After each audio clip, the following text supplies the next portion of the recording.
चलित रबी ऋतु धान संग्रह पर कलाहांडी जिला प्रशासन पक्षर 20 तारिख रु सबु मंडी खोल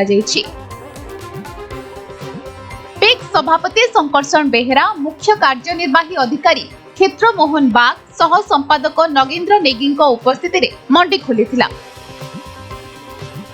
चाषी मान तरफ चंद्रहास्य बच्छा समस्त स्वागत संबर्धना जणाइथिले। आरएमसी कर्तृपक्ष मधुसूदन पात्र, अभिन्न साहू प्रथमे धानर आर्द्रता परीक्षा करिबा परे चाषी मानंकु धान उठाइबा पई मिल मालिक श्री पुरोहित एवं अन्य दुईटी मिल तरफरु प्रतिनिधित्व करुथबा अजय मुंड प्रतिश्रुति दैथिले।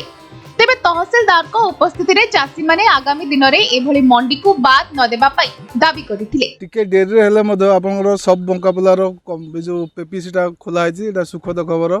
चाषी भाई माने यार सुजोग नियंतु।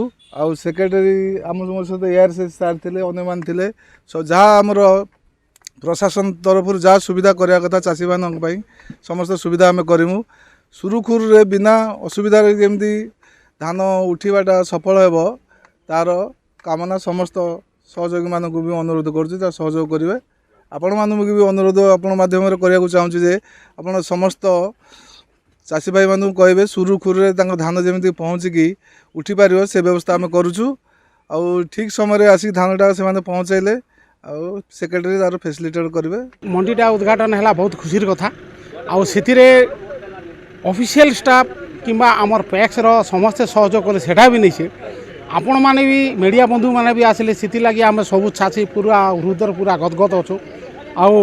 जेनटा टी निराश बाणी आम प्रथम शुणी देलु सेटा आज समस्त सहयोग समस्ते इति लगी चेष्टा भी कले तांकर प्रचेष्टार आज आमर जेन चलित 2024 जेन रबी जेन इटा बिक्री करमु तार समान खुशीर कथा किसी नहीं। कलमपुर शंकरषण बेहेरा रिपोर्ट, समय लाइव।